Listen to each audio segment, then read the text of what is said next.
আমি আল্লাহর কালাম পবিত্র কোরআন থেকে আয়াত তেলাওয়াত করেছি। আল্লাহ পাক আল্লাহ তাআলা বলেন, ওয়া আতাইনা মূসাল কিতাবা ওয়া জাআলনাহু হুদাল লিবানি ইসরাঈলা।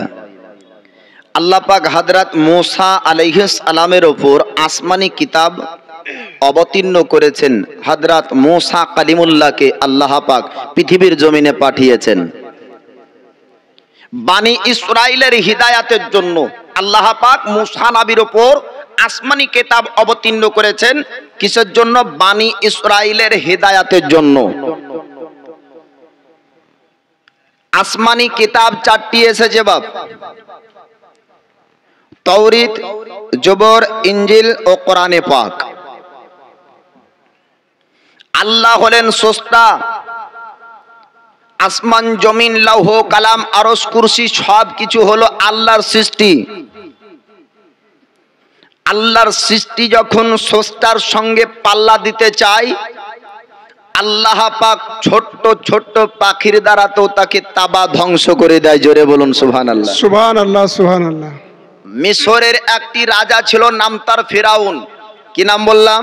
ফেরাউন। পৃথিবীর জমিনে দুনিয়ার কোন জিনিস তাকে হজম করেনি বাপ।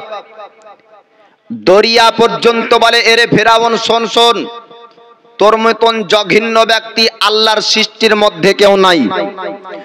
দরিয়া তাকে নিল না, মাটি তাকে নিল না। এ ফেরাউন বাদশাহ একবার বলেছিল, আনা রব্বুকুমুল আলা, আমি হলাম বড় আল্লাহ। নিজেকে স্রষ্টা, প্রতিপালক, রব দাবি করেছিল এ ফেরাউন। বানি ইসরাইলের মানুষদেরকে অত্যাচার করত, চাবুকের আঘাতে কাজ করাতো, দিনমজুরির লেবারের কাজ করাতো, আর পিছন থেকে চাবুক মারত। আল্লাহ পাক একজন নবী, একজন পয়গম্বরের দ্বারাতে এ ফেরাউনের অহংকারকে তাবা করেছিলেন। জোরে বলুন সুবহানাল্লাহ। সুবহানাল্লাহ, সুবহানাল্লাহ। যেই সময়তে আল্লাহ পাক মূসা নবীকে পাঠিয়েছিলেন, তার পূর্বে 12,000 মাসুম বাচ্চাকে এ ফেরাউন তার সেনা বাহিনীদেরকে দিয়ে জবে করেছিল। মায়ের কোল থেকে 12,000 বাচ্চাকে জবাই করিয়েছিল এ ফেরাউন। আল্লাহ পাক এ মূসা কালিমুল্লাহকে দুনিয়াতে পাঠালেন, জিন্দা রাখলেন, এমনকি 30 বছর পর্যন্ত ফেরাউনের বাড়িতে রেখেছিলেন। জোরে বলুন সুবহানাল্লাহ। সুবহানাল্লাহ। 30 বছর বয়সে মিশর থেকে অন্য একটি জায়গায় গিয়েছিলেন হযরত মূসা কালিমুল্লাহ। এ মূসা আলাইহিস সালামকে আল্লাহ পাক যখন দুনিয়ায় পাঠাবেন, তার আগে এ ফেরাউন একটি স্বপ্ন দেখছে। কি? বাইতুল মুকাদ্দাসের দিক থেকে একটি জ্বলন্ত আগুন আসছে মিশরে, এবং মিশরের ঘর বাড়িগুলা জ্বালিয়ে দিচ্ছে। আপনার রাজা ফেরাউন, বাদশাহ ফেরাউন, মিশরের রাজা রাত্রি বেলায় স্বপ্ন যোগে দেখলো।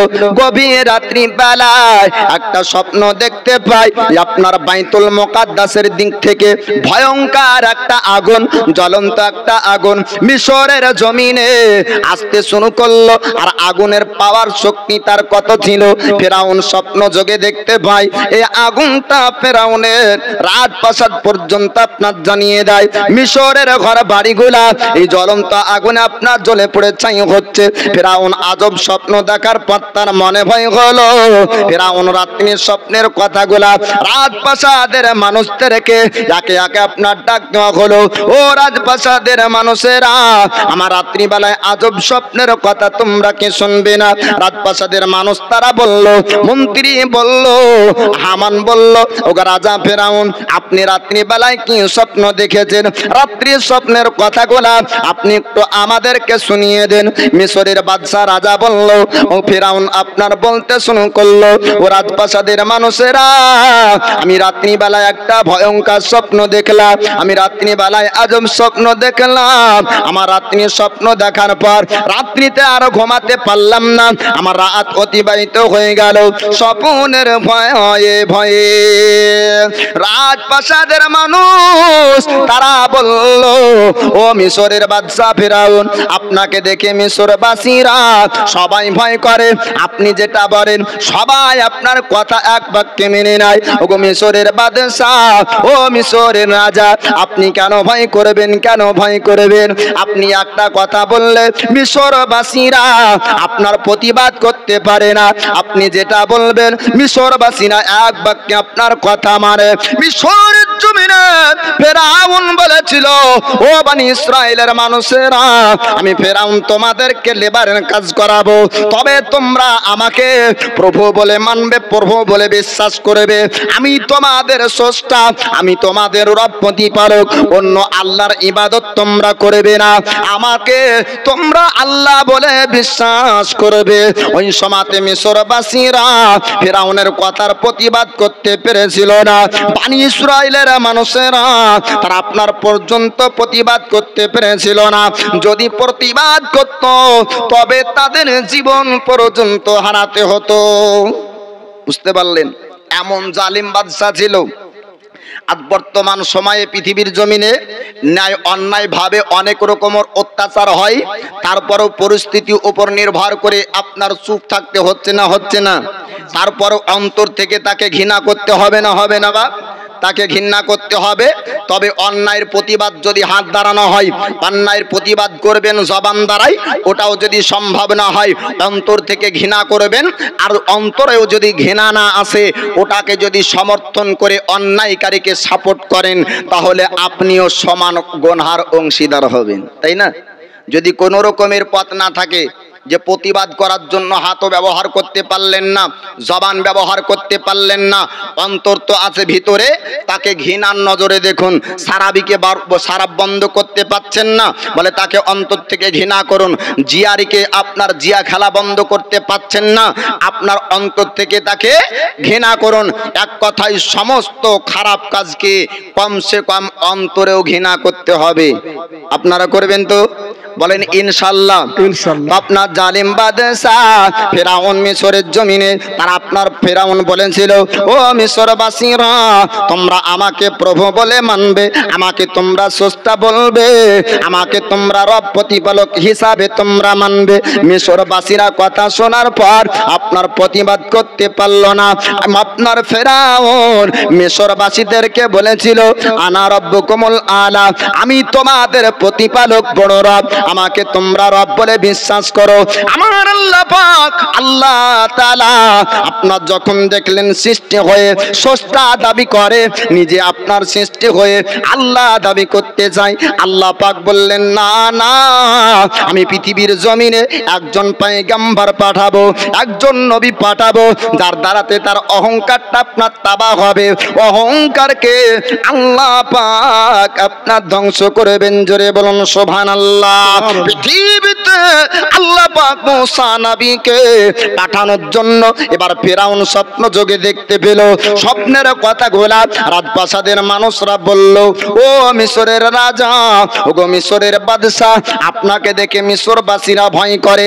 একটা স্বপ্ন দেখে আপনি কেন এত ভয় পড়লেন? এত আপনার ভেঙে পড়ার কারণ কি?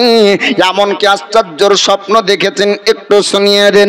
এবার ফেরাউন বলল, রাজপ্রাসাদের মানুষেরা, আমি রাত্রি বেলায় স্বপ্ন দেখলাম, বাইতুল মুকাদ্দাসের দিক থেকে, আপনার ফিলিস্তিনের জমিন থেকে মিশরের দিকে একটা জ্বলন্ত আগুন চলে যায়। আর জ্বলন্ত আগুনগুলা মিশরের ঘর বাড়িগুলা আপনার জানিয়ে দেয়। শুধু মিশরের ঘর বাড়িগুলা না, ওই আগুনে আমার রাজপ্রাসাদ পর্যন্ত জ্বলে যায়। আমার রাজত্ব ধ্বংস হয়ে গেল, আমার রাজত্ব তাবাহ হয়ে গেল, আমার রাজপ্রাসাদের সমস্ত জায়গা আপনার জ্বলে পড়ে ছাই হয়ে গেল। রাজপ্রাসাদের মানুষ তারা বলল, ফেরাউন, এত বড় আজব ভয়ঙ্কর স্বপ্ন আজ পর্যন্ত আমরা মিশরবাসী কেউ দেখিনি, আজ পর্যন্ত এরকম স্বপ্ন দেখা যায়নি। এই স্বপ্নের মানে আমাদেরকে জানতে হবে, স্বপ্নের মানে কারী ব্যক্তিদেরকে আমাদের কাছ পর্যন্ত ডাক দিতে হবে। এবার মিশরের মধ্যে বড় বড় স্বপ্নের মানিকারে ব্যক্তিদেরকে আপনার ডাকা হলো। ডাকার পরে রাজপ্রাসাদে ফেরাউন বলল, ও স্বপ্নের মানিকারী স্বপ্নকারী ব্যক্তি তোমরা শোনো শোনো, আমার রাত্রিবেলার স্বপ্নটা তোমাদেরকে উত্তর দিতে হবে। স্বপ্নের মানে কানি ব্যক্তি বলল, ওগো রাজা ফেরাউন, আপনি একটু জানিয়ে দেন আপনি রাত্রিবেলায় কি ভয়ঙ্কর স্বপ্ন দেখেছেন। ফেরাউন বলল, ও স্বপ্নের মানে কানি ব্যক্তিরা, আমি রাত্রিবেলায় স্বপ্ন দেখলাম বাইতুল মুকাদ্দাসের দিক থেকে, ফিলিস্তিনের জমিন থেকে একটা জ্বলন্ত আগুন আসার পর আমার মিশরের ঘর বাড়িগুলা জানিয়ে দেয়। কোথাকার? ফিলিস্তিনের জমিন বাইতুল মুকাদ্দাসের দিক থেকে ভয়ঙ্কর একটি আগুন আসার পরে মিশরের ঘর বাড়িগুলা জ্বলছে, মিশরের ঘর বাড়িগুলা পুড়িয়ে দেয়। আর এ আজব স্বপ্ন দেখার পরে সারা রাত্রিতে আমার ঘুম নাই। ওই সময়তে মিশরের বড় বড় স্বপ্নের মানে যারা করত তাদেরকে ফেরাউন উপস্থিত করলো, হাজির করলো। আপনারা একটু দেখুন এ স্বপ্নের মানে কি হবে, এ স্বপ্ন কিসের জন্য আমি আজব স্বপ্ন দেখতে পেয়েছি, একটু তার মানে করেন। এবার তারা বলল, রাজা ফেরাউন, ও মিশরের ফেরাউন, ও মিশরের বাদশাহ, আপনার স্বপ্নের মানেটা দেখতে আমরা চেষ্টা করে দেখি। সবাই মিলে আপনার চেষ্টা করে দেখলো, সবাই মিলে একসঙ্গে আপনার দেখার পরে বলল, ও গো বাদশাহ ফেরাউন, ও গো মিশরের রাজা ফেরাউন, আপনার স্বপ্নের মানেটা আমরা চেষ্টা করে দেখলাম। আপনার স্বপ্নের মানেটা এটাই বের হলো, বাইতুল মুকাদ্দাস থেকে যে আগুন আপনার মিশরের ঘর বাড়িগুলা জ্বালিয়ে দেয়, এটা আপনার মিশরের কোনো ঘর বাড়ি জ্বালানোর কোনো আগুন বাইতুল মুকাদ্দাস থেকে না। স্বপ্নের মানেটা হবে এই, আপনার বানি ইসরাইলের মধ্যে থেকে একজন ব্যক্তি পৃথিবীর জমিনে আসবে, যে আসার পর আপনার অহংকারকে তাবা করবে, আপনার গৌরবকে ধ্বংস করবে, আর মিশরের জমিনে আল্লাহর ওয়াহদানিয়াতের প্রচার করবে। জোরে বলুন সুবহানাল্লাহ, সুবহানাল্লাহ। এক আল্লাহর বাণীর প্রচার করার জন্য বানি ইসরাইল থেকে একজন ব্যক্তি আসবে। এটা কোনো আগুন না, যদিও বা স্বপ্নে আপনি আগুন দেখেছেন, কিন্তু বাস্তবে এটা আগুন হবে না। বাপ আমার, আল্লাহ পাক কিছু পারেন। আপনার যেটা আপনার আমার ধারণায় মনে হবে অসম্ভব, আল্লাহর কাছে ওটা সম্ভব। ঠিক না ভুল? ঠিক। হ্যাঁ, আপনি আমি মনে করব কিছু কিছু এমন জিনিস আছে যেটা আপনার আমার চোখ দেখেও ওটা ভুল হবে। কেমন?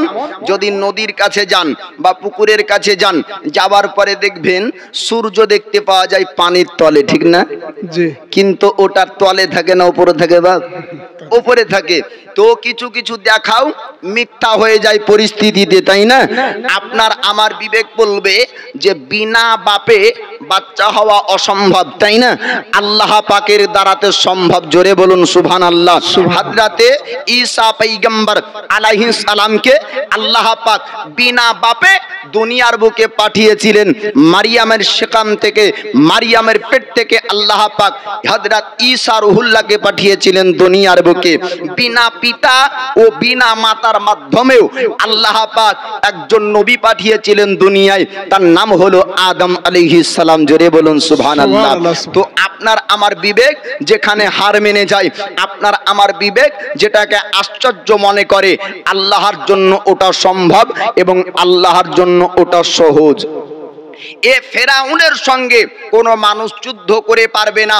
ফেরাউনের অহংকারটা তাবা করার জন্য আল্লাহ পাক একজন নবী পাঠিয়েছেন।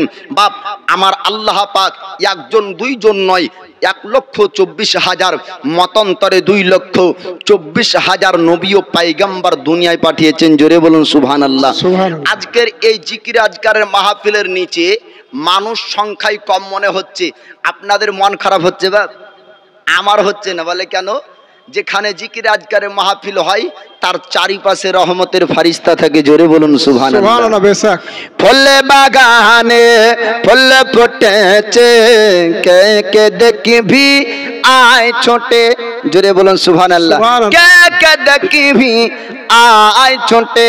মাইক মানে একটু আওয়াজ থেকে খেলাইন, একটু ইকোটা আওয়াজটা খেলাইন ভিতরে। ফুলে বাগানে ফুল ফুটেছে, কে কে দেখবি আয় ছুটে, কে কে দেখবি আয় ছুটে। আর নিস্তাগিরা মেতে আজ, নিস্তাগিরা মেতে আজ আল্লাহ রহমত ঝরতেছে। ফুল বাগানে ফুল ফুটেছে, কে কে দেখবি আয় ছুটে, কে কে দেখবি আয় ছুটে। আরব দেশের কুরাইশ বংশে নূর নবীজির জন্ম হয়, নূর নবীজির জন্ম হয়। আরব দেশের কুরাইশ বংশে নূর নবীজির জন্ম হয়, নূর নবীজির জন্ম হয়। আর খবর পেয়ে দই হালিমা, খবর পেয়ে দই হালিমা ছুট নবীর ঘরে যায়। ফুল বাগানে ফুল ফুটেছে, কে কে দেখবি আয় ছুটে, কে কে দেখবি আয় ছুটে। নিস্তাগির আমবাসীরা নবীর মাহফিল সাজিয়েছে, জোরে বলুন সুবহানাল্লাহ। নিস্তাগির আমবাসীরা নবীর মাহফিল সাজিয়েছে, নবীর মাহফিল সাজিয়েছে। আর যারা যারা আছে বসে, যারা যারা আছে বসে সবাই নবীজির দিওয়ানা। ফুল বাগানে ফুল ফুটেছে, কে কে দেখবি আয় ছুটে, কে কে দেখবি আয় ছুটে। এবার ফেরাউনের স্বপ্নের মানে করার জন্য স্বপ্নের মানেকারী ব্যক্তিরা বলছে, আপনার স্বপ্নের মানে হবে বাইতুল মুকাদ্দাস থেকে কোনো আগুন আসবে না, বানি ইসরাইল থেকে একজন পুরুষ ব্যক্তির জন্ম হবে, যে বড় হওয়ার পরে এই মিশরের জমিনে আল্লাহর ওয়াহদানিয়াতের প্রচার করবে, এক আল্লাহর প্রচার করবে। আর আপনাকে মিশরবাসীরা মানবে না, সে মিশরের রাজত্ব করবে। জোরে বলুন সুবহানাল্লাহ, সুবহানাল্লাহ, সুবহানাল্লাহ। ফেরাউন আপনার যখন শুনল মিশরের জমিনে আপনার অহংকারটা ধ্বংস করার জন্য বানি ইসরাইলের মধ্য থেকে একজন ব্যক্তি পৃথিবীর জমিনে আপনার আসবে, আপনার মিশরে এবার এলান করলো। ফেরাউন সেনাবাহিনীদেরকে ডাক দিল, আর ফেরাউন বলল, ও সেনাবাহিনীরা মিশরবাসীদেরকে জানিয়ে দাও, মিশরে এলান করে দাও, যত বানি ইসরাইলের পুরুষ ব্যক্তির জন্ম হবে আমি ফেরাউন সমস্ত বাচ্চাকে আমি জবাই করব, কতল করব। ফেরাউন বলল, সেনাবাহিনীদেরকে জানিয়ে দিল। এবার সেনাবাহিনীরা পুরো মিশরে আপনার গলিতে গলিতে এলান করতে শুরু করলো, ও মিশরবাসীরা তোমরা শোনো শোনো, বানি ইসরাইলের মধ্যে যত পুরুষ বাচ্চা জন্ম হবে তারা পৃথিবীর জমিনে জিন্দা থাকবে না। বাদশা ফেরাউন তাদেরকে জবাই করবে, বাদশা ফেরাউন তাদের সব বাচ্চাকে কতল করবে। মায়েদের অন্তরে এবার আপনার ভয় চলে আসলো, কেননা বাচ্চার প্রতি ভালোবাসা সব ধর্মের মায়েদের মধ্যেই থাকবে। জোরে বলুন সুবহানাল্লাহ, না থাকবে না? জি। খালি মুসলমান বেটাকে ভালোবাসে ভুল কথা, হিন্দু ভালোবাসে না ভুল কথা, প্রত্যেকটা ধর্মের মা আপনার বাচ্চাকে ভালোবাসবে।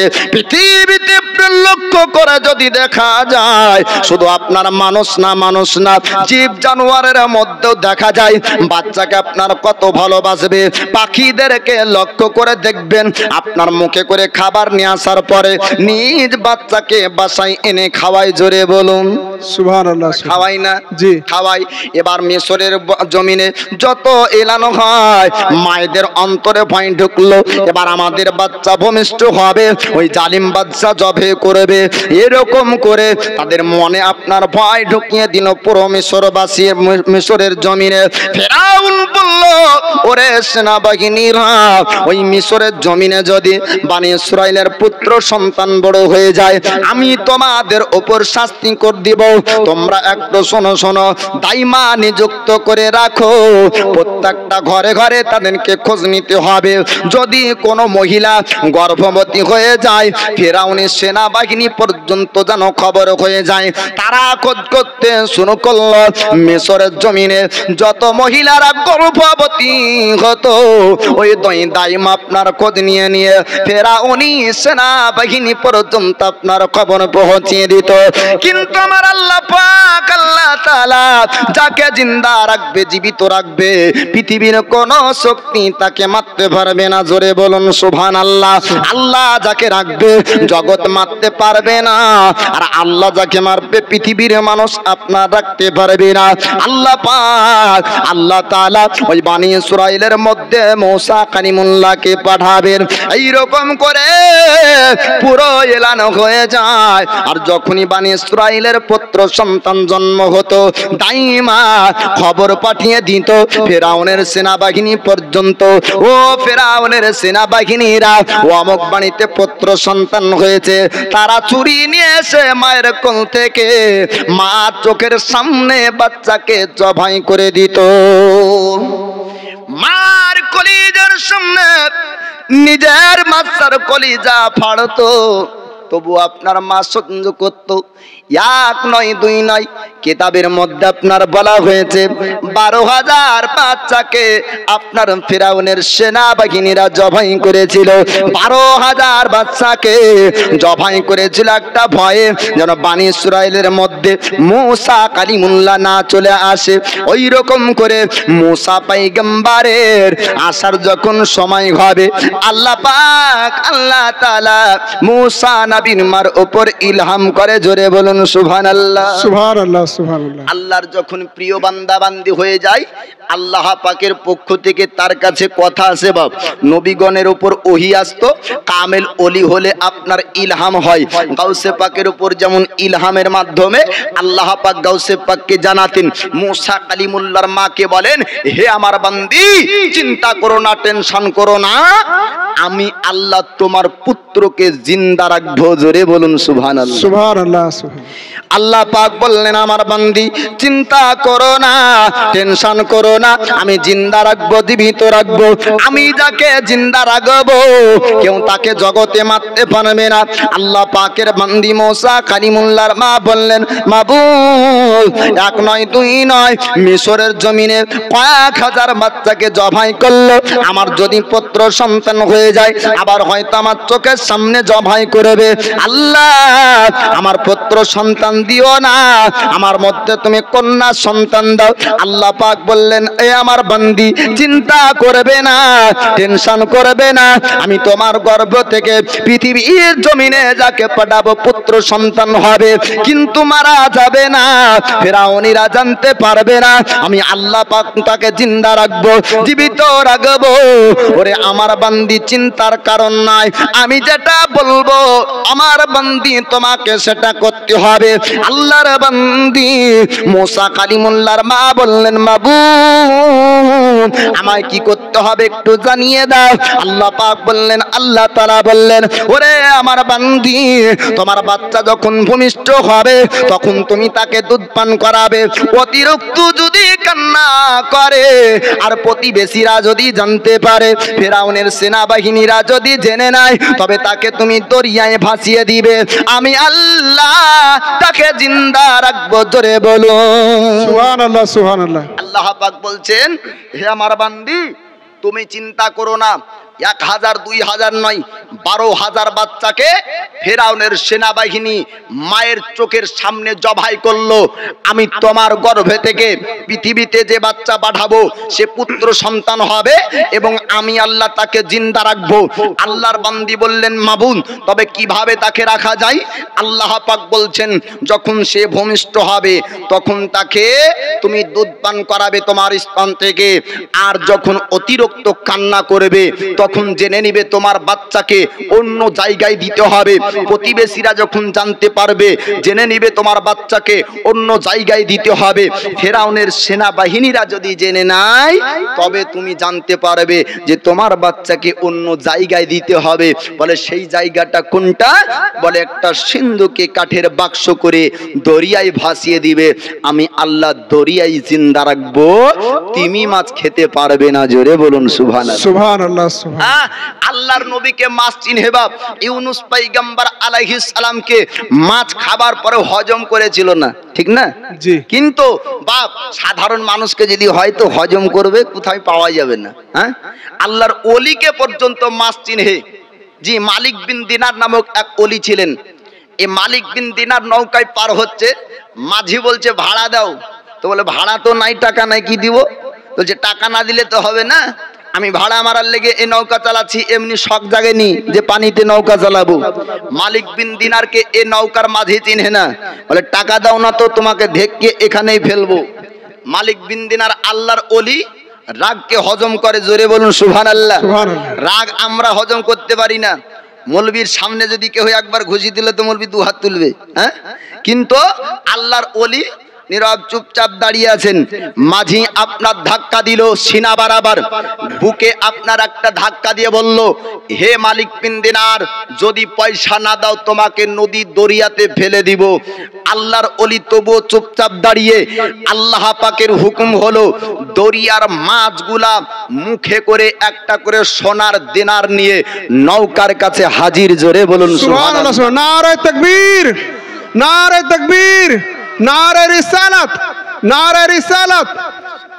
এবার মালিক বিন দিনার বলল, নৌকার মাঝি শোন, আমাকে টাকা না দিতে পারার কারণে ধাক্কা দিলি। দেখ, এক নয় দুই নয়, দরিয়ার প্রত্যেকটি মাছের মুখে একটি করে সোনার দিনার রাখা আছে, তোর যত ইচ্ছা নিয়ে নে। নৌকার মাঝি বলেছিল, হে আল্লাহর ওলি, আপনাকে চিনতে পারিনি। আপনার মধ্যে এত আল্লাহর প্রেম ভরা আছে, যাকে মাছ পর্যন্ত তাজিম করে, যার অসম্মান দরিয়ার মাছ হতে দেয় না। এখান থেকে পরিষ্কার বোঝা যায়, প্রথমে আল্লাহর হয়ে যান, আল্লাহ আপনার হয়ে যাবে।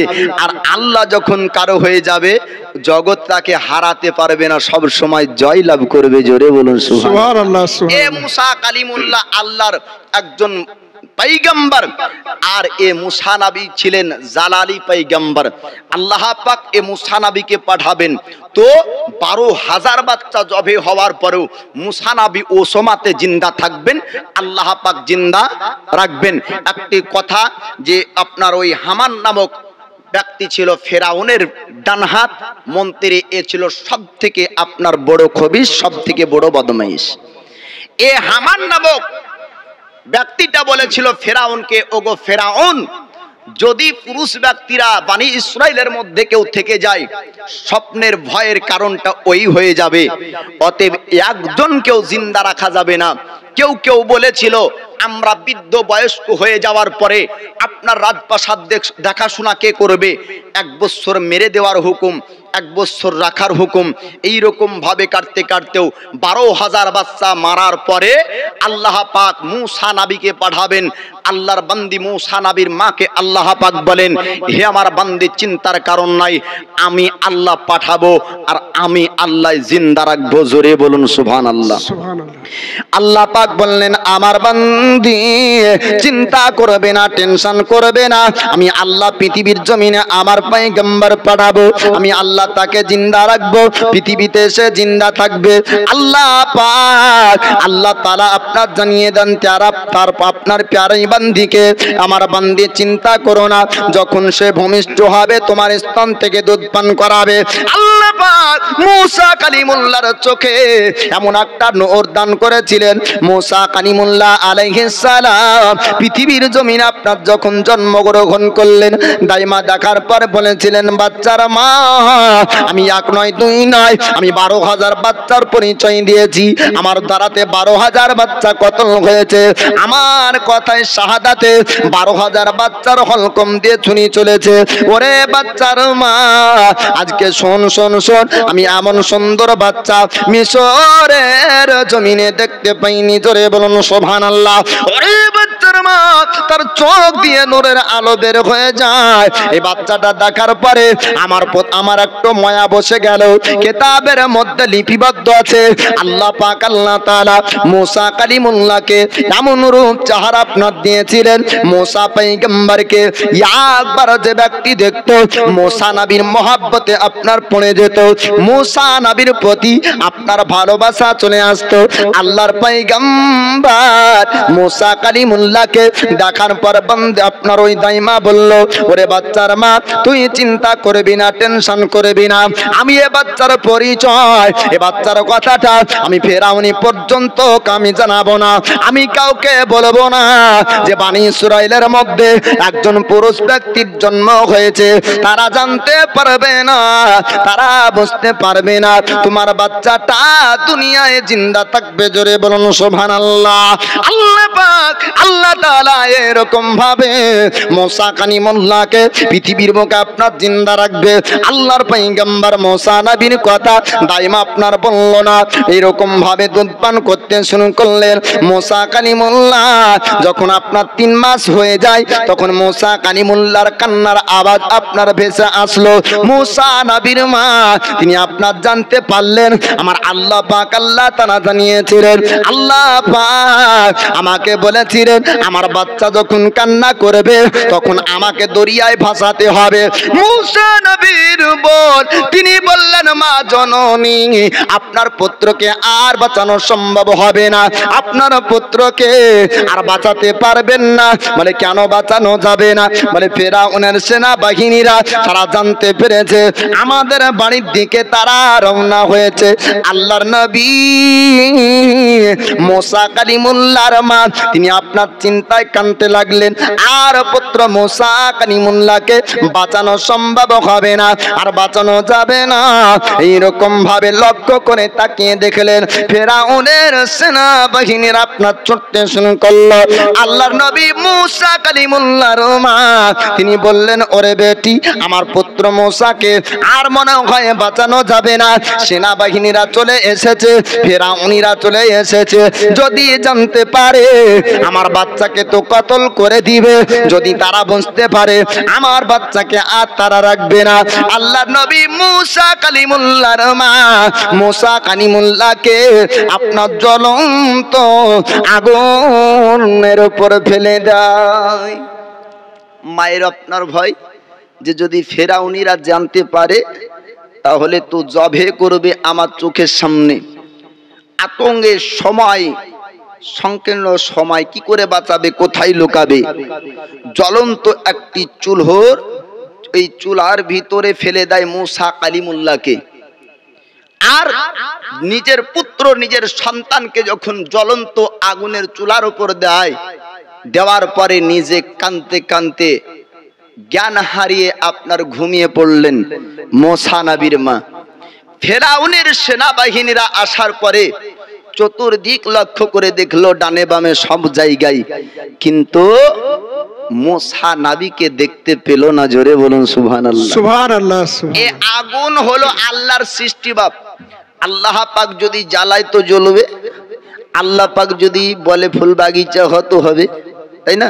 জি। যখন নমরুদের আগুনে ইব্রাহিম খলিলুল্লাহকে ফেলা হয়েছিল, আল্লাহ বলছেন জগতের জন্য তো আগুন, ইব্রাহিমের জন্য ফুল। জোরে বলুন না সুবহানাল্লাহ। সুবহানাল্লাহ। সুবহানাল্লাহ। জগতের জন্য তুই আগুন, সবকে জ্বালাতে পারিস, তোর ক্ষমতা আছে, পাওয়ার আছে, কিন্তু এ পাওয়ার আমার নবীর কাছে চলবে না। আল্লাহ পাক ও আগুনকে হুকুম করে, আগুন আর আগুন থাকে না, ফুল বাগিচায় পরিণত হয়ে যায়। মুসা কালিমুল্লাহকে জ্বলন্ত আগুনে ফেলা হলো, কিন্তু জ্বলন্ত আগুন আর নাই, ফুল বাগিচায় পরিণত হয়।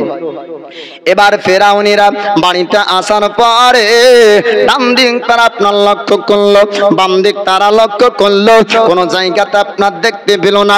সমস্ত জায়গা আপনার দেখা হলো, কিন্তু মুসা কালিমুল্লাহকে দেখা গেল না। সমস্ত জায়গা দেখার পরে যখন আল্লাহর পয়গম্বর মুসা কালিমুল্লাহকে আপনার না দেখতে পেল, ফিরআউনের সেনাবাহিনী তারা বলল আমাদেরকে ভুল সংবাদ দিয়েছে, বনি ইসরাঈলের মধ্যে কোনো পুত্র সন্তান জীবিত নাই। তারা বাড়ি থেকে চলে যায়। কিছুক্ষণ পরে আল্লাহর পয়গম্বর মুসা কালিমুল্লাহর মা আপনার জ্ঞান ফিরল। তাকিয়ে দেখার পরে তার বেটিকে জিজ্ঞাসা করলেন, বেটি রে একটু জানিয়ে দে, একটু বল আমার পুত্র মুসা কোথায় রয়েছে, আমার পুত্র মুসাকে কোথায় রেখেছো? তার বেটি বলল, ও মা জননী, আপনি কি জানতে পারেননি, আপনি কি বুঝতে পারেননি জ্বলন্ত আগুনে আপনার পুত্রকে ফেলেছিলেন? তিনার মা জননী আবার কাঁদতে শুরু করলেন। তুই চোখ দিয়ে মা জননীর পানি ঝরে যায়। তিনি আপনার বলতে লাগলেন, বেটি রে আমার পুত্রকে আমি ফিরআউনেদের ভয়ে আগুনে, জ্বলন্ত আগুনের উপর ফেললাম। আমার পুত্র মুসা কেমন আছে একটু লক্ষ্য করে দেখা যাক। এবার আল্লাহর পয়গম্বর মুসা কালিমুল্লাহকে দেখতে যাবেন, কিন্তু না না, জ্বলন্ত আগুন ক্ষতি করতে পারল না। আল্লাহর পয়গম্বর মুসা কালিমুল্লাহ ওই চুলোতে আরাম করে বসে আছেন। জোরে বলুন সুবহানাল্লাহ। এইরকম করে মুসা কালিমুল্লাহর মা তিনি আপনার বললেন, আল্লাহ পাক আল্লাহ তাআলা আমায় বলেছিলেন আমার পুত্রর খবর যখন ফিরআউনি পর্যন্ত জানতে পারবে, আমি আত্মাকে মিশরের জমিনে রাখবো না, আর বাড়িতে রাখা যাবে না। যদি এবার বাড়িতে রাখি আবার হয়তো আমার বাড়িতে তারা আক্রমণ করবে। আমার পুত্রকে যদি জিন্দা করতে হয় আল্লাহ পাকের ইলহামের কথা আমাকে মানতে হবে। আল্লাহ পাক জানিয়ে দেয়, তোমার পুত্রকে যদি জিন্দা করতে চাও দরিয়ায় তোমাকে ভাসিয়ে দিতে হবে। এবার দরিয়ায় ভাসানোর জন্য মা জননী আপনার প্রস্তুতি নিচ্ছেন। বাবা, পৃথিবীর জমিনের সব মাকে যদি আপনার শর্ত দেওয়া হয়, আপনার বাচ্চা যদি আপনার বাড়িতে থাকে মারা যাবে, তবে আপনার বাচ্চাকে যদি জিন্দা দেখতে চান দুনিয়ার কোন জায়গায় আছে আপনি জানতে পারবেন না।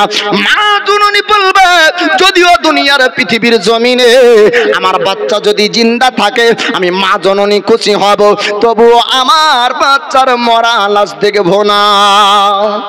ঠিক না ভুল? যদি মাকে বলা হয় আপনার বাচ্চা জিন্দা থাকবে কিন্তু আপনার সামনে থাকবে না, মা কি বলবে? যে যাক আমার বাচ্চা জিন্দা থাক, আমার সামনের দরকার নাই, ইনকামের দরকার নাই, আমার বাচ্চার উপার্জন করার টাকার দরকার নাই, যদি জিন্দা থাকে তাতেই আমি খুশি, তাই না? এবার মুসা কালিমুল্লাহর মা বলছেন, আমার বাচ্চাকে জিন্দা রাখতে হলে দরিয়ায় ভাসাতে হবে, নচেত আমার বাচ্চা জিন্দা থাকবে না। আজ মুসা কালিমুল্লাহর মা এবার ওই সিন্দুক বানানেওয়ালা, বাক্স তৈরি করনেওয়ালা ব্যক্তির কাছে চলে গেল। যাওয়ার পরে বলে, আমাকে একটা কাঠের বাক্স তৈরি করে দাও, আমার প্রয়োজন আছে। এবার দোকানদার বলছে, এই কাঠের বাক্স কি করবা? মুসা কালিমুল্লাহর মা তিনি আপনার বললেন, আমাকে একটা বাক্স বানিয়ে দাও, বড় ধরনের বাক্স বানাতে হবে, আমার পুত্র আমার ছেলেকে ভাসিয়ে দিব। সে আপনার অবাক হয়ে দোকানদার তাকালো, মা কেমন করে নিজের বাচ্চাকে দরিয়ায় আপনার ভাসাবে? মুসা কালিমুল্লাহর মা বললেন, ও দোকানদার, আপনি অবাক হবেন না, আপনি আমার মুখের দিকে এমন করে তাকাবেন না। আমার আল্লাহ পাক বলেছেন আমার বাচ্চাকে জিন্দা রাখতে হলে আমাকে দুনিয়ায় ভাসিয়ে দিতে হবে। দোকানদার বলতে শুরু করলো,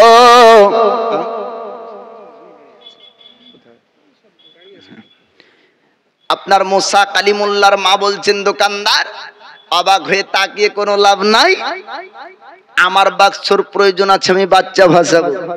দোকানদার তো অবাক হবে, বাপ যে কি ব্যাপার, মা আবার নিজের বাচ্চা ভাসাবে? তো বলে, আমি বনি ইসরাইলের মহিলা। জোরে বলুন সুবহানাল্লাহ। নাবির মা মিথ্যা কথা বলেননি। এ যুবক ভাই, গেটে যারা আছেন একটু ভিতরে আসেন না গো, ভিতরে এসে সামিয়ানার নিচে বসেন, নেকি পাবেন। হ্যাঁ, এমনি যদি বলেন যে গোলামানে মোহাম্মদ জান দেনে সে নেহি ডরতে, সরকট যাই আর রহ যায় কুছ পরওয়া নেহি করতে, মুখে খালি বললে হবে যে আমি নবীর গোলাম, জান দিয়ে দেবো ইসলামের জন্য। ইসলামের জন্য জান দিবা তো? হ্যাঁ। মালি তো দাও না, 10 টাকা চাইলে বের হয় না পকেট থেকে। ইসলামের জন্য জান দিবা তো? বলে হ্যাঁ। সময় তো দাও না, এখন জিলাপি খেয়ে বেড়াও। মোনাহারিতে ঘুরনেওয়ালা আবার গোলামে মুস্তাফা। এ সামিয়ানা সাজিয়েছেন, এখানে হবে মুস্তাফার জিকির। জোরে বলুন সুবহানাল্লাহ। এখানে আল্লাহর জিকির হবে, নবী মুস্তাফার প্রশংসা হবে, নবীর দরুদ ও সালাম পাঠ হবে। এ যুবক ভাইদেরকে বলবো, তোমরা শিক্ষা অর্জন করো। শিক্ষা অর্জন করলে আপনার কি হবে? নিজে যদি ইসলামের শিক্ষা নিতে পারো তবেই তোমার দ্বারাতে ইসলামের উপকার হবে, নচেত তোমার দ্বারা কিচ্ছু উপকার নাই। তুমি কি? তুমি খামোখা, তোমার দ্বারা কিচ্ছু হবে না। তুমি কে? নিজেকে দাবি করেছে মুসলমান, ইসলামের কিছু বুঝবে না। একদিন আসো মাকে বলে মিথ্যা কথা বলে, কি বলে? মাকে বলছে, মা 100 টাকা দাও তো। কেন? জালসা শুনতে যাব। আর আসার পরে জিলাপি খাই, ঝালবড়া খাই, আর বাড়ি যাই। ঠিক না? তো এত বড় মিথ্যা কথা ইসলামের নাম দিয়েও চলছে। বাপ, আমাকে যদি বলা হয় দুনিয়াতে সব থেকে বড় মিথ্যা কথা কোনটা চলে, তো আমি বলবো যে কি, জালসা শুনতে যাওয়ার নাম করে মেলা ঘোরা। এটা হলো সব থেকে বড় মিথ্যা। কেন? যারাই যাবে দেখবেন, আজকে নিস্তাতে এসেছে পলাশী গ্রামবাসী, নারায়ণপুর গ্রামবাসী, পার্শ্ববর্তী যত গ্রাম আছে ভান্ডারা, সবাই আসবে। তখন তার বাড়িতে বলে আসে, বিবিকে বলে যে, বিবি রে, অমুক নিস্তা গ্রামবাসীতে তারা একটা বড় জালসা দিয়েছে, ওই নিস্তা গ্রামবাসীর জালসাটা আজকে শুনে আসি, বা নিস্তার জালসা শুনে আসি। তাই বলে তো আসে। আসার পরে ওরা রোডেই থাকে, নিচে নামে না। বাপ, তো এটা বড় মিথ্যা কথা হলো না?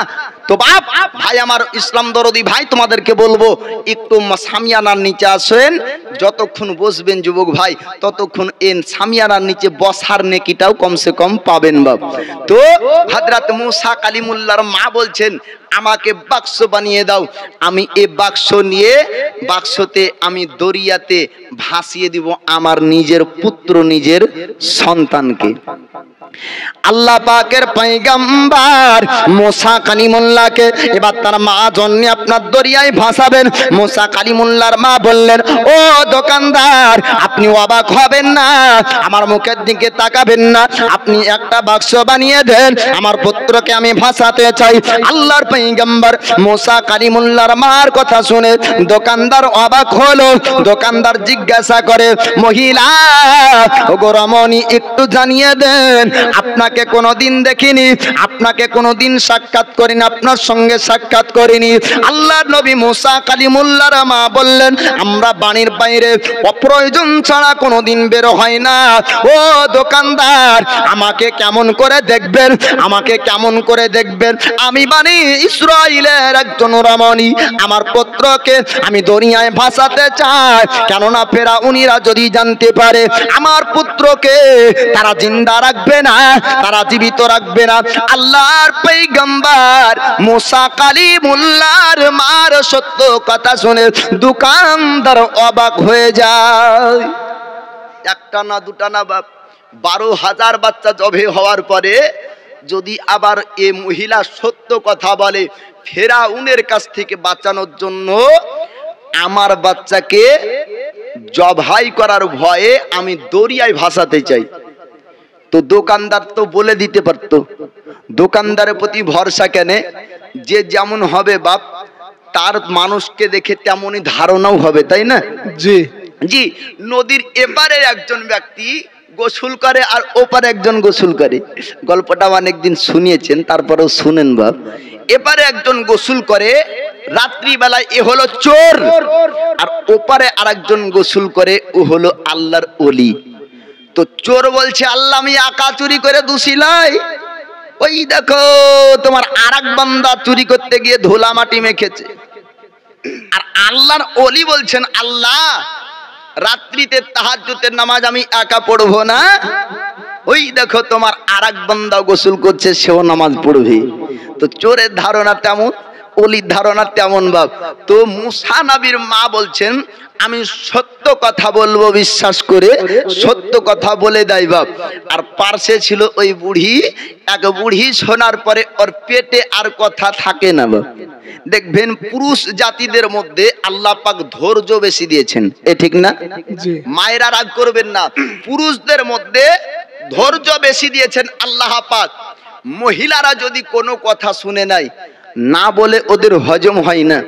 এই মুসা নবীর যুগে মুসা নবীর কথা ফেরাউনি পর্যন্ত বলার জন্য এই মহিলাটা এ বুড়ির আপনার ঘুম হয় না, পেটে হজম হয় না বলবে। যদি বলতে পারা যায় তাহলে কি হবে, রাজা ফেরাউন এনাম পুরস্কার দিবে আর আমি অনেক পুরস্কার পাবো বলে বলার চেষ্টা করে।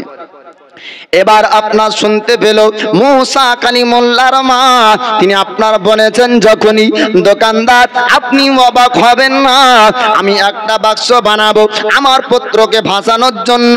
এবার বুড়ি একটা কথা শুনলো, এইরকম যে বানি ইসরাইলের এখনো একজন পুত্র সন্তান জীবিত আছে, ফেরাউনি পর্যন্ত যদি খবরটা পৌঁছিয়ে দিই, যদি এই খবরটা ফেরাউনের রাজপ্রাসাদে পৌঁছতে পারি, রাজা আমাকে উপহার দিবে, রাজা আমাকে গিফট দিবে, রাজা আমাকে পয়সা দিবে, অনেক সোনা দানা রাজার কাছ থেকে পাবো। তার জন্য আপনার চিন্তা করলো বুড়ি এই খবরটা রাজপ্রাসাদ পর্যন্ত দিতে হবে। যাওয়ার পরে রাজপ্রাসাদের গেট পর্যন্ত পৌঁছায়, আমার আল্লাহ পাক আল্লাহ তাআলা জবানের সঙ্গে সঙ্গে তালা মেরে দেয়। জোরে বলা যাবে না সুবহানাল্লাহ? আবার বুড়ি বলার চেষ্টা করলো, আল্লাহ পাক আপনার বলতে দেয় না, আবার বলতে যায়, আল্লাহ পাক আপনার বলতে দেয় না। বারবার ইশারা করে বুড়ি আপনার বোঝানোর চেষ্টা করলো, ও রাজপ্রাসাদের মানুষেরা, ওগো ফেরাউনের সেনা বাহিনীরা, তোমরা এখনো পর্যন্ত জানো না বানি ইসরাইলের একজন পুত্র সন্তান এখনো জীবিত আছে, কিন্তু ইশারা করে এক, আমার আল্লাহ পাক ইশারা আর ভাষা বানিয়ে দেয় আরেক। একবার জোরে বলবেন না সুবহানাল্লাহ? সুবহানাল্লাহ। বাপ ইশারাতেও কথা বলা যায় না, কালাকে আল্লাহ বলার শক্তি দেয়নি, কিন্তু ইশারা করলে আমরা বুঝতে পারি, তার ইশারাটাও একটি ভাষা, তাই না? কিন্তু আমার আল্লাহ পাক এ মহিলার এ বুড়ির ইশারা করে এক, ইশারার ভাষা হয়ে যায় আরেক। এবার ওই রাজপ্রাসাদের ফেরাউনিরা বুড়িকে মারতে শুরু করলার, পাগলি বলে তাড়িয়ে দেয়। আবার যখন আপনার গেটের মাইনে আসলো, আল্লাহ পাক আল্লাহ তাআলা জবান ফিরিয়ে দেয়।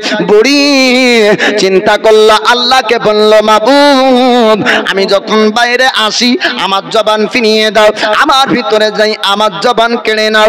আবার বলার জন্য ভিতরে গেল, রাজপ্রাসাদে যাওয়ার পরে বলে ফেরাউনের সেনাবাহিনীদেরকে ডাক দেয়, কিন্তু ফেরাউনের সেনাবাহিনীরা শুনতে পাই না আমার আল্লাহ আল্লাহ তাআলা তার জবানের আওয়াজকে আপনার চিনিয়ে নেয়। বড় চিন্তা করলো, এইরকম করে জবার বলার চেষ্টা করি, আমি বলতে পারি না, আমাকে বলার শক্তি দেওয়া হয় না।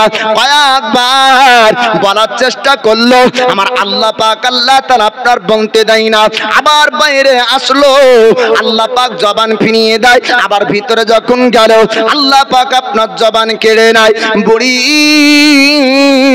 চিন্তা করে দেখলো, নিশ্চয়ই স্রষ্টা আল্লাহ এই বাচ্চাকে জিন্দা রাখতে চায়, বাচ্চাকে হেফাজত করতে চায়, আমার খবরটা ফেরাউনি পর্যন্ত দিবে না।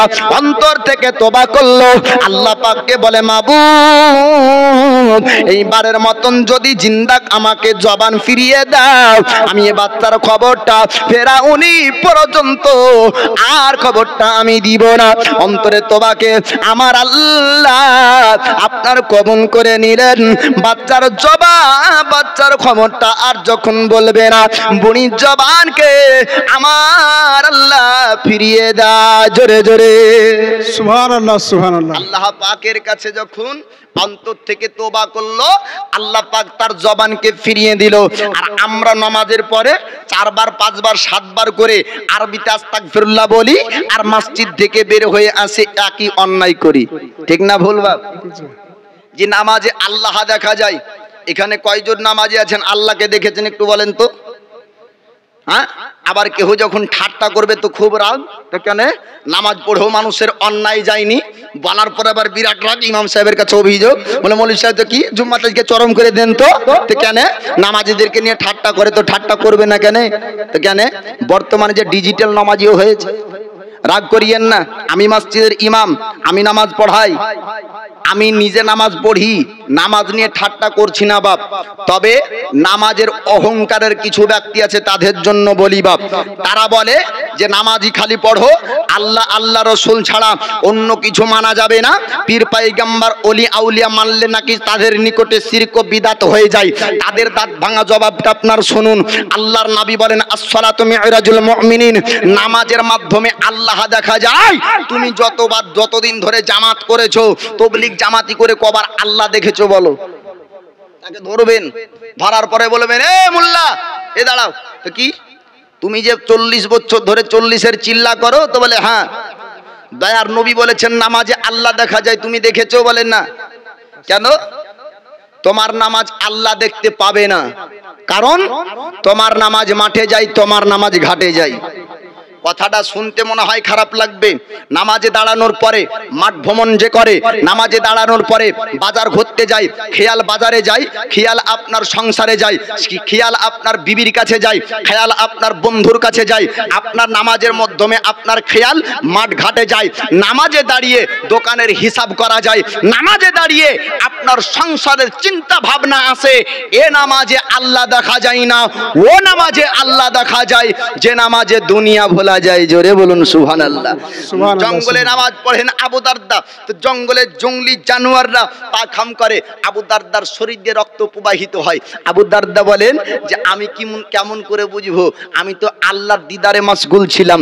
আলিয়ে সেরে খোদা আল্লাহ দেখেছেন, ইমামে আবু হানিফা আল্লাহ দেখেছেন, কিন্তু আমাদের ডিজিটাল নামাজিরা আল্লাহ দেখেনি। তবে আল্লাহ দেখতে না পাওয়া গেলে কি নামাজ পড়বো না মাওলানা? তবে শুনুন, আমার দয়ার নবী বলেন যে তুমি নামাজের মধ্যে খেয়াল করো আল্লাহকে তুমি দেখছো।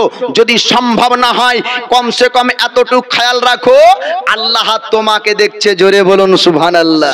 আমরা ওই পর্যায়ের নামাজি হতে পারিনি যে আল্লাহকে দেখে দেখে নামাজ পড়বো, কিন্তু এতটুকু বিশ্বাস রেখে নামাজ পড়তে হবে যে আল্লাহ আমার রুকু ও সাজদাকে দেখছে, তাই না? তো আল্লাহ পাক আল্লাহ তাআলা এ বুড়ির তোবাকে কবুল করলেন, কারণ অন্তর থেকে তোবা করেছিল। আসল তোবা হলো ওটা যেটা অন্তর থেকে ও খারাপ কাজের গুনার কাজকে ঘৃণা করে পুনরায় আর জীবনে না করার নাম হলো তোবা। আরবিতে পড়ার নাম তোবা নয়। কোনো ব্যক্তি আরবি পড়তে জানে না, কিন্তু আল্লাহর বান্দা পাপ গুনাহ করেছে, অন্তরে বলবে মাবুদ গো তোমার বান্দা এ গুনাহ করেছে, আর কোনোদিন করবে না, তো আল্লাহ কবুল করবে বাপ। আর পরবর্তীতে যদি আবার করেন তো আরবি 7 বার পড়লেও কবুল হবে না। তো আল্লাহর বান্দি বলল মাবুদ আমার তোবাকে কবুল করে নাও, আমি আর বাচ্চার খবর দেব না। আমি বুঝতে পেরেছি তুমি বাচ্চাকে জিন্দা রাখতে চাও, তুমি বাচ্চাকে জীবিত রাখতে চাও। আল্লাহ পাকের বান্দি ওই বুড়ি আর বলার যখন বলবে না ওয়াদা করলো, যখন আপনার অন্তর থেকে তোবা করলো, আল্লাহ পাক আল্লাহ তাআলা বলার শক্তি ফিরিয়ে দিল, জবান ফিরিয়ে দেয়। বুড়ি আপনার কথা বলতে পারে। এবার ওখান থেকে চলে গেল বুড়ি। আল্লাহর পয়গম্বর মুসা কালিমুল্লাহর মা, তিনি আপনার বাক্স বানানোর পরে বাক্সওয়ালার কাছ থেকে, দোকানদারের কাছ থেকে বাক্সটা আপনার খরিদ করলো, কিনলো। আল্লাহর পয়গম্বর মুসা কালিমুল্লাহ তিনি আপনার বাক্সতে এবার দুনিয়ায় ভাসবে। আল্লাহ পাক বললেন আমার বান্দি তুমি চিন্তা করবে না, টেনশন করবে না, আমি আল্লাহ তাকে জিন্দা রাখবো। আমার ভরসায় তাকে দরিয়ার উপর ভাসিয়ে দাও। আল্লাহর বান্দি মুসা কালিমুল্লাহর মা হযরত মুসা কালিমুল্লাহকে নেওয়ার পরে দরিয়ার নিকটে আপনার যখন যা হলো, দরিয়াতে আপনার ভাসিয়ে দেয়। আল্লাহর পয়গম্বর মুসা কালিমুল্লাহ তিনি আপনার দরিয়ায় ভাসতে লাগলেন। জোরে বলুন সুবহানাল্লাহ। বড় বড় জলজাহাজকে আপনার দরিয়ার তিমি মাছ আঘাত করে তিমি মাছ আপনার উল্টিয়ে দেয়, কত মানুষ মারা যায়। কিন্তু আমার আল্লাহ পাক আল্লাহ তাআলা মুসা কালিমুল্লাহর সিন্ধুকে দরিয়ার মধ্যে হেফাজত রাখে। দরিয়াতে আল্লাহর নবী মুসা কালিমুল্লাহ তিনি আপনার দরিয়ায় ভাসেন। ফেরাউনের সেনাবাহিনীরা ওই দিন আপনার দরিয়ায় গিয়েছিল।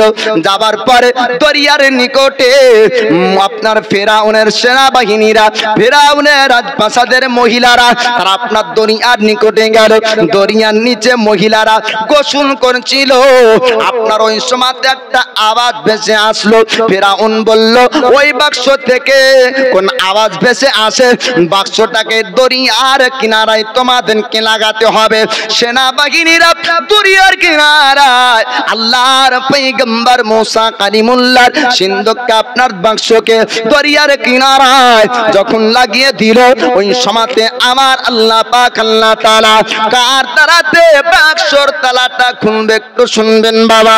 সেনাবাহিনীরা শক্তি ব্যবহার করলো, তাদের পাওয়ার ব্যবহার করলো, কিন্তু না না, কারো শক্তি আপনার ওই জায়গায় বাক্সর তালা খুলতে পারলো না। জোরে বলুন সুবহানাল্লাহ। আল্লাহ পাক আল্লাহ তাআলা ওই জায়গাতে হযরত আসিয়া নেককারিনী আল্লাহর বান্দি, আল্লাহর প্যারি বান্দি হযরত আসিয়া ফেরাউনের বিবি যখন একবার আপনার চেষ্টা করলো, আল্লাহর নবী মুসা কালিমুল্লাহর নুরানি চেহারাটা সঙ্গে সঙ্গে আপনার ভেসে উঠলো। আল্লাহ পাক আল্লাহ তাআলা মুসা নবীকে আপনার যে নূর দান করেছিলেন, আল্লাহ সমস্ত নবীর মধ্যে আল্লাহ পাক নূর দান করেছেন। জোরে বলুন সুবহানাল্লাহ। কেবলমাত্র আমাদের নবী না, আমাদের নবীর নূর থেকে আল্লাহ পাক প্রত্যেকটি নবীকে নূর দান করেছেন। যে আমাদের নবীর নূর থেকে সমস্ত নবীকে আল্লাহ নূর দিয়েছেন। এমন কি আল্লাহ পাক আমার দয়ার নবীর নূরকে বিভক্ত করে কুল কায়নাতকে সৃষ্টি করেছেন। জোরে বলুন সুবহানাল্লাহ। বেশক এবার মুসা কালিমুল্লাহর চেহারাকে দেখার পর ফেরাউনের বিবি আল্লাহর প্যারি বান্দি হযরত আসিয়া দেখার পর বললেন, ওগো স্বামী ফেরাউন, এত সুন্দর বাচ্চাকে আজ পর্যন্ত আমরা মিশরের জমিনে কোনোদিন দেখতে পাইনি। কোন বাদশার বাচ্চা এত সুন্দর হয়নি। ও স্বামী জান, আপনি শুনুন শুনুন, এই বাচ্চাকে আমরা রাখতে চাই, আমাদের রাজপ্রাসাদে থাকবে। এই বাচ্চাকে আমরা লালন পালন করব, আমাদের পুত্র বানিয়ে নিব।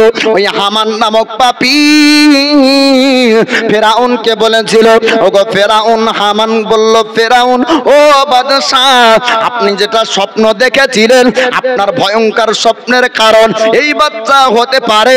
আপনি যেটা স্বপ্ন দেখেছিলেন, এক নয় দুই নয় কয়েক হাজার বাচ্চাকে জবাই করলেন, কিন্তু এই বাচ্চার সম্পর্কে আপনারা জানা নাই। হয়তো ওই বাচ্চাই হতে পারে, তাকে আপনি কতল করে দেন। অপরিচিত বাচ্চাকে আপনি রাখবেন না।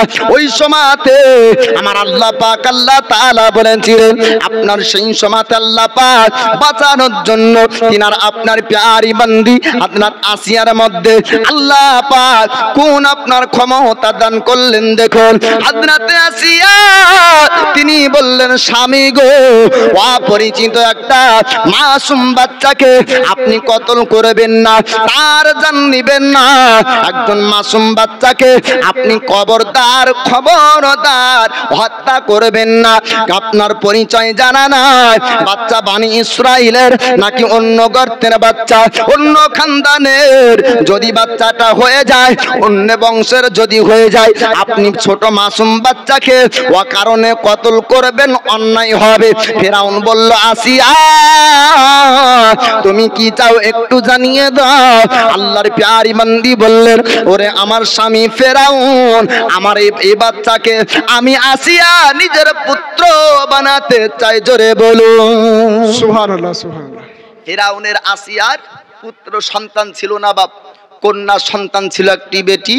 তারপরেও তার অসুখ ছিল বড় ধরনের।